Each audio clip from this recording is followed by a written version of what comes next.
আপনারা ভুল করেন। জানবেন আপনারা এ রাজ্যের মুখ্যমন্ত্রী যা বলেন ঠিক তার উল্টো কাজটা হয় এবং উনি কখনো সত্য কথা বলেন না।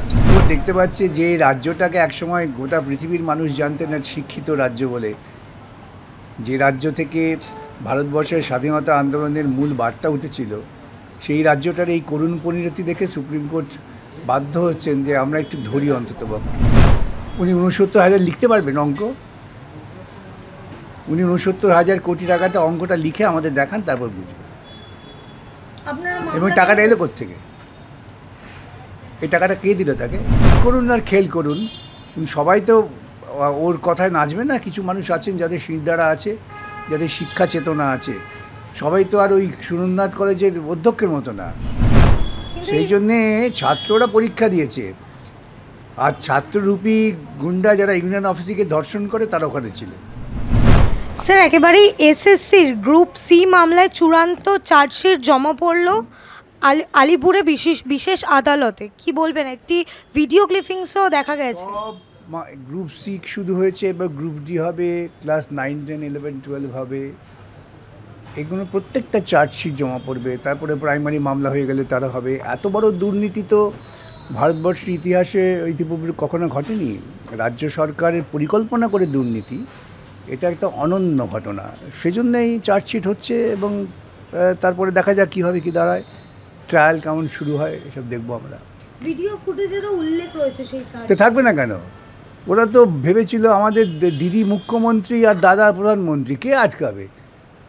আমার ওপর তো রাগ হতো ওই জন্যই। ওরা ভেবেছিল যে কেউ ধরতে পারবে না, যে মামলা করে দিচ্ছে। কথা দেখবে না, মিটিং হলে আমায় গাল দেয়, কখনো নাম করে, কখনো নাম করতে ভয় পায়, নাম না করে। কেন ওরা মনে করেছিল আমরা এসে চুরি করে, চুরি করে, বাটপারি করে বেরিয়ে যাব, কেউ ধরতে পারবে না। কারণ ধরা পড়ে গেছে, মুশকিল হয়ে গেছে। স্যার, একেবারে এসএসসি যে যারা চিহ্নিত টেন্টেড তাদের যে তালিকা, সেই তালিকা 7 দিনের মধ্যে প্রকাশ করতে বলে অতি তৎপরতা সহ একেবারে আগামীকাল সেই তালিকা প্রকাশ হতে চলেছে। এতদিন হয়নি কেন? এইটা তো ওদের জিজ্ঞেস করবেন। এটা গিয়ে আপনারা জিজ্ঞেস করবেন পিসিকে, যে আপনি এত বড় ছাত্র জমায়েত ডাকলেন, সেখানে একটু বলতে পারলেন না যে আমরা কেন দুর্নীতির যারা করেছেন তাদের লিস্ট বার করতে পারছি না? আসলে উনি তো বলেছিলেন নাকি ABCDE পর্যন্ত গিয়েছিলেন। আমি তখন কাকে বলছিলাম জেডে গিয়ে থামবেন। এখন কোথায় থেমে গেলেন? দাঁড়ান না, মজাটা দেখবেন।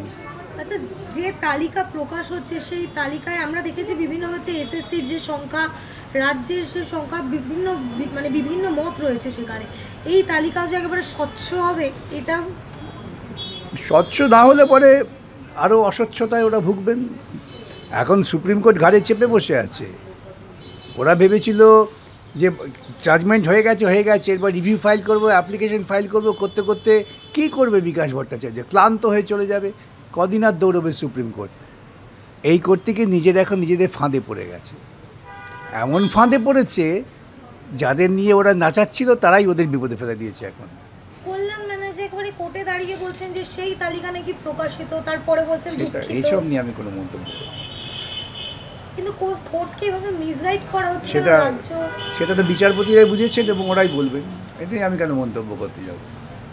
বিচারপতিদের পক্ষ থেকে এটাও বলা হলো যে যারা একেবারে চিহ্নিত টেন্ডার অর্থাৎ অযোগ্যদের জন্য কেন হাইকোর্টে গেছে। আবার অযোগ্য না, দুর্নীতিগ্রস্ত। এই যোগ্য অযোগ্য এই গল্পটা মমতা খাইয়েছে নিজের পিঠ বাঁচাবার জন্য। দুর্নীতিগ্রস্ত, যোগ্য অযোগ্যটা নির্ভর করে কিন্তু তাৎক্ষণিক নিজস্ব মেধার তুলনামূলক বিচারে। আর এটা হচ্ছে দুর্নীতি, টাকা দাও চাকরি নাও। আর এটা হচ্ছে ও দাঁড়িয়ে দেখেছে, ও টাকা দিচ্ছে, চাকরি দিচ্ছে, আমার টাকা নেই কিন্তু আমি পরীক্ষা দিলাম, সেই জন্যেই বাদ গেছে। স্যার, এতদিন শাসক দলের পক্ষ থেকে মুখ্যমন্ত্রী বলেন বিভিন্ন সবাই গিয়ে বলছিলেন বামপন্থী আইনজীবীরা চাকরি পেয়েছে, বিকাশ রঞ্জন ভট্টাচার্য চাকরি পেয়েছে। এখন তো সুপ্রিম কোর্টেও স্পষ্টত বিচারপতিরা বলছেন যে মন্ত্রী তাদের প্রার্থীদের বাঁচাচ্ছে। এটা আপনারা ভুল করেন। জানবেন আপনারা এ রাজ্যের মুখ্যমন্ত্রী যা বলেন ঠিক তার উল্টো কাজটা হয় এবং উনি কখনো সত্য কথা বলেন না। আপনি যদি ওকে সত্য কথার ওই আজকে যেমন মেটাল ডিটেক্টর থাকে না, আপনি সত্য কথার ডিটেক্টর থাকে দেখবেন চিচির করে বেজে উঠবে, কারণ জীবনে সত্য কথা বলেন না। দাগীদের চিহ্নিত করে সেই তালিকা, উনি নিজেই তো দাগী, মহা মুশকিল। উনি নিজেই তো দাগী। চার্জশিটটা ওর এগেনস্ট হওয়া উচিত, কেন উনি নিজে বলেছিলেন। হচ্ছে না কেন? ওই যে দিদি আর দাদা, সেদিনকেও দিদি কোথায় দেখলাম দাদা বলেছে না আমাকে প্রতি বছর আম আর কুর্তা পাঠিয়ে দেয়, আমাকে থেকে আমও দেয় না, কুর্তাও দেয় না। কিন্তু স্যার এই যারা এখনো নিয়োগ দুর্নীতির মাথা বলে ধরা পড়েছে তাদেরও তো বিভিন্ন ক্ষেত্রে জামিন হয়ে যাচ্ছে। জামিন হতে পারে, জামিন হওয়াটা একটা নির্দিষ্ট আইনি প্রক্রিয়া, তার সঙ্গে মূল মামলার কোনো সম্পর্ক নেই। কি তদন্ত করতে ব্যর্থ সিবিআই, ইডি? সে তদন্ত ওদের জিজ্ঞেস করতে হবে। আমরা মাঠে ময়দানে যেমন চালিয়ে যাচ্ছি, আদালতে চালিয়ে যাচ্ছি, চালিয়ে যাব। বিচারপতি অর্থাৎ সুপ্রিম কোর্টের কাজ কি এখন নিয়োগ ঠিকভাবে হচ্ছে কিনা সেটা কী করবে এখন? সুপ্রিম কোর্ট দেখতে পাচ্ছে যে রাজ্যটাকে একসময় গোটা পৃথিবীর মানুষ জানতেন না শিক্ষিত রাজ্য বলে, যে রাজ্য থেকে ভারতবর্ষের স্বাধীনতা আন্দোলনের মূল বার্তা উঠেছিল, সেই রাজ্যটার এই করুণ পরিণতি দেখে সুপ্রিম কোর্ট বাধ্য হচ্ছেন যে আমরা একটু ধরি অন্ততপক্ষে, সেই জন্যই করছেন আর কিছু। স্যার এই যে রাজ্যের কথা আপনি বললেন, শিক্ষা কাঠামো নিয়ে আমরা এতক্ষণ আলোচনা করলাম, এই শিক্ষা কাঠামো গড়তেই নাকি মুখ্যমন্ত্রীর ৬৯,০০০ কোটি টাকা খরচা হয়েছে। উনি ৬৯,০০০ লিখতে পারবেন অঙ্ক? উনি ৬৯,০০০ কোটি টাকাটা অঙ্কটা লিখে আমাদের দেখান, তারপর বুঝবে। এবং টাকাটা এলো কোত্থেকে? এই টাকাটা কে দিল তাকে? এ তথ্য জানতে চাইবেন। আসলে মিথ্যা কথা বলতে বলতে এমন হয় না যে কী বলছি হিসেব থাকে না। সে ঘনাদা পড়েছিলেন আপনারা? ঘনাদার যে গল্প করতে করতে সব গুল মারত, তো গুলবাজ ঘনাদা, যে কখন কোথায় কী গুল মারছে খেয়াল থাকতো না। আর আমাদের মুখ্যমন্ত্রী সেই রকম হয়ে গেছে। ২ কোটি মানুষকে চাকরি দিয়েছেন তিনি। তবে সেই ২ কোটি মানুষ চাকরি পেয়ে চলে গেছে, কেউ মেঘালয়ে, কেউ মণিপুরে, কেউ কেরালায়, কেউ তামিলনাড়ু, কেউ দিল্লি, চাকরি পেয়ে চলে গেছে। সেইটা ২ কোটি লোক।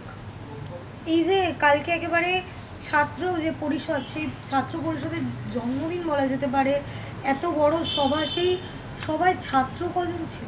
এটা আমি জিজ্ঞাসা করতে চাইছি, তো আমি তো কোনো ছাত্র খুঁজে পেলাম না। এটা আমার জিজ্ঞাসা ছিল। ছাত্ররা তো পরীক্ষা দিচ্ছিল। কলকাতা বিশ্ববিদ্যালয়ের উপাচার্য শান্তা দত্ত তিনি পরীক্ষা ঠিক করেছেন, ছাত্র যারা তারা সবাই সেখানে পরীক্ষা দিতে গেছে। মুখ্যমন্ত্রী মেল করেছিলেন যাতে পরীক্ষা, উনি মেল করুন আর খেল করুন, সবাই তো ওর কথায় নাচবে না। কিছু মানুষ আছেন যাদের শিরদাঁড়া আছে, যাদের শিক্ষা চেতনা আছে, সবাই তো আর ওই সুরেন্দ্রনাথ কলেজের অধ্যক্ষের মতো না, পার্থক্য আছে তো। সেই জন্যে ছাত্ররা পরীক্ষা দিয়েছে, আর ছাত্ররূপী গুন্ডা যারা ইউনিয়ন অফিসকে ধর্ষণ করে তারা ওখানে ছিল। স্যার একেবারে এই সেই সভায় দাঁড়িয়ে মুখ্যমন্ত্রী বলছে যে জয়েন্টের যে রেজাল্ট, সেই রেজাল্ট নাকি বের করতে পারেননি, কিছু আইনজীবী মামলা করেছে বলে, রাজ্যের কোনো দোষ নেই সেখানে। না, রাজ্য তো একেবারে নাড়ু গোপাল, কোনো দোষ টোষ করেন না, খালি চুরি করে মাখন খান, ধরা পড়ে গেলে কি হবে আর কি, এই হচ্ছে কথা। ওবিসি মামলা কেন করছেন আপনারা? কলেজে ভর্তি প্রক্রিয়া আটকে ছিল, অভিষেক ব্যানার্জি বলেন যে সুপ্রিম কোর্টে মামলা করে তিনি নাকি ১ ঘন্টায় সরকারি কাজ চালু করেছেন। হ্যাঁ, হতে পারে, তিনি তো রোজ সুপ্রিম কোর্টে যান। উনি কতবার সুপ্রিম কোর্টে গিয়েছেন নিজের মামলা নিয়ে জিজ্ঞেস করবেন তো। কি দরকার ছিল যখন এই এদের বিপদে ফলে আগামী দিনে যদি সুপ্রিম কোর্টে ওদের মামলা খারিজ হয়ে যায় তখন কি দাঁড়াবে? তখন কি বলবেন? যেমন আদালতে বলেছেন যে সব আদালতের জজেরা নাকি সিপিএমের লয়ার দেখলেই নড়াচড়া করে ওঠেন, এটা তাই বলবেন দুদিন মানে, আর কিছু। এই যে বারংবার যে কথা রয়েছে বামপন্থী আইনজীবীদের জন্য প্যানেল ক্যান্সেল হচ্ছে থেকে শুরু করে একাধিক প্রশ্ন, আমরা বামপন্থী আইনজীবীর জন্য গর্বিত। আমরা আমরা আমরা আমরা গর্বিত এই কারণেই যে আমরা রাজ্যের দুর্নীতিটাকে প্রকাশ করতে পেরে রাজ্যটাকে একটা সুশাসনে আনার চেষ্টা করছি। গতকাল সুপ্রিম কোর্টে বামপন্থী আইনজীবীদের থাকার দরকার হয়নি, বামপন্থী আইনজীবীদের করার যে মামলার ধাক্কা, এটা গতিবেগ, সেই গতিবেগেই ওরা ছিটকে পড়েছে। ওরা এতদিন তোল্লা দিচ্ছিল না যে আমরা কি ওদের মতে যোগ্য, আমার মতে দুর্নীতির শিকার, তাদের জন্য A plan, B plan, C plan, D plan, E প্ল্যানটা কোথায় গেল? স্যার একেবারেই শেষ প্রশ্ন, আগামী ১ তারিখ ডিএ মামলা রয়েছে, আপনারা কতটা আশাবাদী সেই ডিএ মামলা নিয়ে? আমরা মামলা করেছি মেরিটে। এই প্রথম আমি দেখলাম আমার জীবনের অভিজ্ঞতায় একটি দলের হয়ে সরকার পক্ষের হয়ে ৩ জন সওয়াল করেছে। একজনের সওয়ালের পর ভরসা রাখতে ৩ জন সওয়াল করেছেন একটা পার্টির হয়ে। আমরা তো বিভিন্ন পার্টির হয়ে বিভিন্ন লোক সওয়াল করেছি, এবং তারপরেও আবার আরেকজন চেয়েছেন যে আমাকে কিছু বলতে দেওয়া হোক। তার জন্য সময় রাখা হয়েছে, বলবেন, শুনবেন সুপ্রিম কোর্ট।